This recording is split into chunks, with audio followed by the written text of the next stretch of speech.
আমরা দল দেখব না, সম্প্রদায় দেখব না, ধর্ম দেখব না, আমরা শুধুমাত্র গাইডলাইন দেখব এবং প্রকৃত প্রাপক কিনা দেখব এবং বিগত দিনে আপনার নামে টাকা উঠেছে সেই টাকা নয়ছয় হয়েছে কিনা দেখব। কেন্দ্র রাজ্য যৌথ প্রকল্প প্রধানমন্ত্রী আবাস যোজনা। কেন্দ্রীয় প্রকল্পের নাম প্রধানমন্ত্রী আবাস যোজনা। বাংলায় মমতা বন্দ্যোপাধ্যায় মুখ্যমন্ত্রী থাকাকালীন সেই নামে আপত্তি তুলে প্রকল্পের নাম বদলে রাখেন বাংলার বাড়ি। এবার বদলের বাংলায় তা ফের নতুন নাম পেল। শুভেন্দু অধিকারী সরকার বাংলার বাড়ি প্রকল্পের নাম বদলে রাখলেন পশ্চিমবঙ্গ আবাস।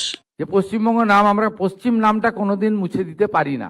পশ্চিম নামটা তৈরি করার মধ্য দিয়ে অনেক ইতিহাস লুকিয়ে রয়েছে। তাই আমরা বাংলার বাড়ির নাম পরিবর্তন করে মন্ত্রিসভা সিদ্ধান্ত নিয়েছি এটি পশ্চিমবঙ্গ আবাস নামে পরিচিত হবে। প্রমাণ হয়েছে যে নরেন্দ্র মোদীজির যে সংকল্প বিকাশ, উন্নয়ন এবং বিকশিত ভারত তখনই সম্পন্ন হবে যখন বিকশিত পশ্চিমবঙ্গ হবে। সেটা আমরা একটা ধাপ এগিয়ে গেলাম। বৃহস্পতিবার নবান্নে পঞ্চায়েত ও গ্রামোন্নয়ন মন্ত্রী দিলীপ ঘোষ এই প্রকল্পের দ্বিতীয় কিস্তির টাকা সরাসরি উপভোক্তাদের ব্যাংক অ্যাকাউন্টে পাঠানো শুরু করার কথা জানান। তিনি জানান, উপভোক্তাদের পুনরায় যাচাই সম্পন্ন হওয়ার পর 6 আগস্ট থেকে দ্বিতীয় কিস্তির টাকা ছাড়ার সিদ্ধান্ত নিয়েছে রাজ্য সরকার। প্রথম ধাপে প্রায় 10 লক্ষ পরিবারের ব্যাংক অ্যাকাউন্টে সরাসরি অর্থ পাঠানো হবে। তাদের অ্যাকাউন্টে দ্বিতীয় কিস্তির টাকা আমরা পৌঁছে দেব। আগের সরকার বাংলার বাড়ি নাম দিয়ে 30 লাখ লোকের নামের লিস্ট বানিয়েছিল এবং 12 লাখ লোক তার মধ্যে পুরো টাকা পেয়ে গেছেন 1,20,000 এবং তাদের বাড়ি সম্পূর্ণ হয়ে গেছে। এবং বাকি 18 লাখ যারা মানুষ আছেন এর বেনিফিশিয়ারি, তাদেরকে 25 সালের ডিসেম্বর মাসে ফার্স্ট ইনস্টলমেন্টের টাকা দেওয়া হয়েছে 60,000। আর তারপরে প্রায় 8 মাস ধরে তারা কোনো টাকা পাননি, তাদের বাড়ি অসম্পূর্ণ আছে।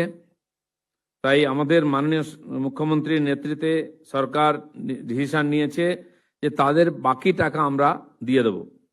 তার মধ্যে 10,20,000 লোক আজকে তাদের দ্বিতীয় কিস্তির টাকা পাবেন। বাকি 8 লাখ যে বাড়ি, সে বাড়ি এখনো রিভিউ হয়ে তার পুরো রিপোর্ট আমাদের কাছে আসেনি, সেটা এলেও তারাও বাকি দ্বিতীয় কিস্তির টাকা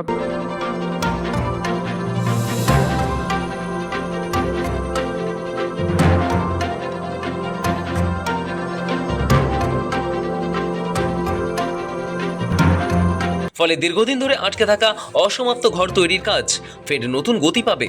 তবে তৃণমূলের তৈরি 30 লক্ষের তালিকায় 12.5 লক্ষই অযোগ্য বলে দাবি করেছেন দিলীপ ঘোষ।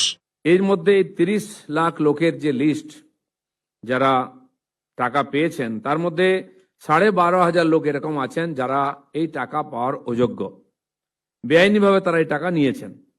সেজন্য তাদের বিরুদ্ধে আমরা ব্যবস্থা নিচ্ছি। নবান্ন থেকে মুখ্যমন্ত্রী শুভেন্দু অধিকারী ঘোষণা করেন, যোগ্যরা সবাই সুবিধা পাবে এই প্রকল্পের। উপভোক্তাদের রং দেখব না, ধর্ম দেখব না। এখনো যারা আবাস যোজনায় অন্তর্ভুক্ত হননি নাম তুলুন। আমরা দল দেখব না, সম্প্রদায় দেখব না, ধর্ম দেখব না, আমরা শুধুমাত্র গাইডলাইন দেখব এবং প্রকৃত প্রাপক কিনা দেখব এবং বিগত দিনে আপনার নামে টাকা উঠেছে সেই টাকা নয়ছয় হয়েছে কিনা দেখব। 10 লক্ষ পরিবারই কেন? শর্ত কি ছিল?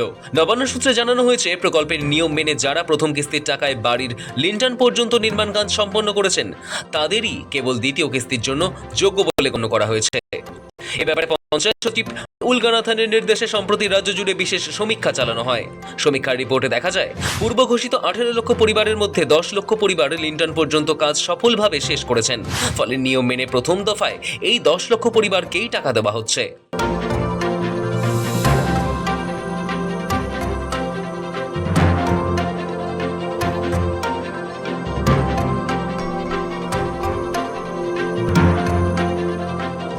বাকি 8 লক্ষ পরিবারের টাকা কবে আসবে?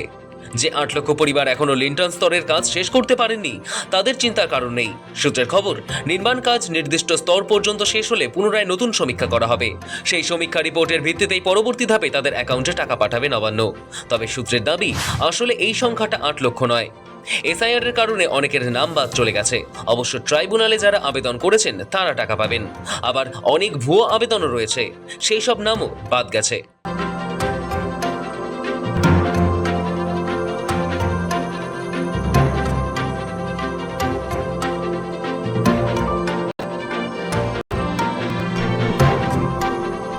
আবাস তালিকায় প্রশাসনিক স্বচ্ছতার কথা বলতে গিয়ে মুখ্যমন্ত্রী জানান, পঞ্চায়েত ও গ্রামোন্নয়ন মন্ত্রী দিলীপ ঘোষের নেতৃত্বে গত 3 মাসে কড়া তদন্ত চালানো হয়েছে।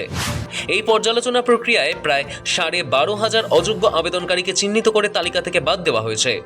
এছাড়াও ভোটার তালিকা থেকে নাম বাদ পড়া অন্তত 57,000 অভারতীয়ের নাম আবাস তালিকা থেকে খারিজ করা হয়েছে। প্রকৃত ভারতীয় নাগরিক ও অর্থনৈতিকভাবে পিছিয়ে পড়া মানুষকেই এই অর্থ সাহায্য নিশ্চিত করা সম্ভব হয়েছে বলে জানান তিনি। তিনি এই চলমান কর্মসূচির তদন্ত করিয়েছেন, কারণ আমাদের নীতি ছিল যে সঠিক উপভোক্তা চিহ্নিত করেই টাকাটা দেব, অবৈধ লোকের হাতে টাকা দেব না, অভারতীয় অনুপ্রবেশকারীদেরকে টাকা দেব না। বলেছেন 12,500 অবৈধ লোক ধরা পড়েছে, 57,000 যারা ভোটার তালিকা থেকে ভারতীয় নয় বলে নাম বাদ গেছে। কেন্দ্রীয় সরকারের সঙ্গে রাজ্য সরকারের বর্তমান সুসম্পর্ক ও উন্নয়নমূলক বরাদ্দের বিবরণ দিয়ে মুখ্যমন্ত্রী জানান, 2004 থেকে 2014 সালের মধ্যে কেন্দ্র থেকে মাত্র 4,664 কোটি টাকা এসেছিল আবাসের জন্য। কিন্তু 2014 সাল থেকে পরবর্তী সময়ে প্রধানমন্ত্রী নরেন্দ্র মোদীর নেতৃত্বাধীন কেন্দ্রীয় সরকার রাজ্যকে 40 লক্ষ বাড়ির জন্য প্রায় 30,000 কোটি টাকা বরাদ্দ করেছে। 2004 থেকে 14 তদানীন্তন ভারত সরকারের আমলে 25,000 টাকা ছিল। স্কিমের নাম ছিল ইন্দিরা আবাস যোজনা, IAY। মাত্র 25,000 টাকার বাড়ি হতো, তাও একটা গ্রাম পঞ্চায়েতের ভাগে 3টে করে বাড়ি আসতো। মানে এত অল্প বরাদ্দ ছিল। এবং 4 থেকে 14 পশ্চিমবঙ্গ কত টাকা পেয়েছে? 4,664 কোটি টাকা। 2014 সাল থেকে চুরি দুর্নীতি ধরা পড়ার আগে পর্যন্ত 2022 সালের 31 মার্চ পর্যন্ত টাকা পেয়েছে পশ্চিমবঙ্গ সরকার আবাসে। এই অ্যামাউন্ট হলো 30,000 কোটি টাকা। শুভেন্দু জানান, সম্প্রতি কেন্দ্রীয় পঞ্চায়েত ও গ্রামোন্নয়ন মন্ত্রী শিবরাজ সিং চৌহান রাজ্যে এসে নতুন করে 1 লক্ষ বাড়ির অনুমোদন দিয়েছেন। রাজ্য সরকারের আর্জিতে নতুন বাড়ি বরাদ্দের সমীক্ষার সময়সীমা 20 জুলাই থেকে 15 আগস্ট পর্যন্ত করা হয়েছে। দুর্গোৎসবের পরেই পরবর্তী দফায় আরো বহু যোগ্য পরিবারের জন্য প্রথম কিস্তির অর্থ দেওয়া হবে বলে প্রতিশ্রুতি দেন তিনি। তবে শুধু আবাসের অর্থ প্রদানই নয়, নতুন বাড়ি তৈরির পাশাপাশি উপভোক্তাদের জন্য আরো একাধিক সরকারি সুযোগ সুবিধার রূপরেখা তুলে ধরেন মুখ্যমন্ত্রী। কিন্তু আমাদের মাননীয় প্রধানমন্ত্রী একটা সুযোগ করে দিয়েছেন, বিকশিত ভারত জি রামজি। এখানে এই কাজ ইতিমধ্যে শুরু হয়েছে এবং আপনারা এই ক্ষেত্রে কিছু ম্যান্ডেজ, কিছু ম্যান পাওয়ার বিকশিত ভারত জি রামজির মধ্যে থেকেও পেতে পারেন অ্যাডিশনালি। এবং এই বাড়িগুলো সম্পূর্ণ হলে একটি করে স্বচ্ছ ভারত মিশনের অন্তর্গত শৌচালয় 12,000 টাকা করে আপনারা প্রত্যেকে পাবেন। তার সাথে আপনি যদি চান ইলেকট্রিকের বিল আপনার দিতে আপনার অর্থনৈতিক অসুবিধা হচ্ছে, আপনি প্রধানমন্ত্রী সূর্য ঘরেও যুক্ত হয়ে যেতে পারেন। পূর্বতন তৃণমূল কংগ্রেস সরকার তাদের দ্বিতীয় পর্যায়ের মোট 18 লক্ষ পরিবারকে বাড়ি তৈরির জন্য অনুদান দেওয়ার প্রতিশ্রুতি দিয়েছিল। প্রথম কিস্তির টাকাও দিয়েছিল ভোটের আগে। পালাবদলের কারণে দ্বিতীয় কিস্তির টাকা এখনো মেলেনি।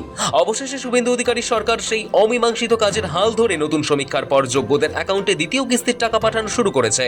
সৌভিক সান্যালের রিপোর্ট, সময়, কলকাতা।